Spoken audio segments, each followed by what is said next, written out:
Si prodhohen armët bërthamore brenda fabrikës së Koresë së Veriut. 3 shtator 2017. Sismografët në mbar botën zbulojnë diçka të pamundur, por ky nuk ishte një tërmet. Ishte Korea e Veriut që shpërtheu një bombë bërthamore 10 herë më të fuqishme se Hiroshima. Pavarësisht çdo sanksioni, çdo bllokade, çdo përpjekje për t'i ndaluar ata tani kanë ndërtuar 60 armë bërthamore gati për të lëshuar, të drejtuara drejt qyteteve ku jetoni tani. Mënyra se si Korea e Veriut arriti ta realizonte të gjithën ishte për shkak të këtyre shkëmbimeve të pavlerë që duken si zhavorruge.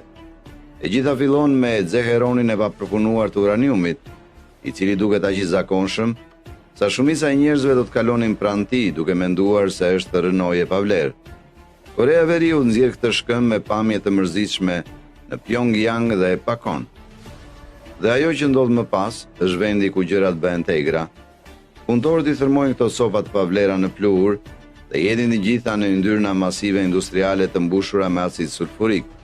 E dini, ajo gjë që gryen metalin në filma, po, kjo.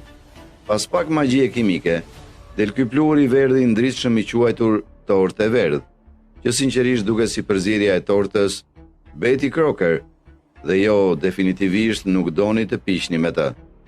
Ja problemi me cilin u përball Korea e Veriut. Torta e verdhë është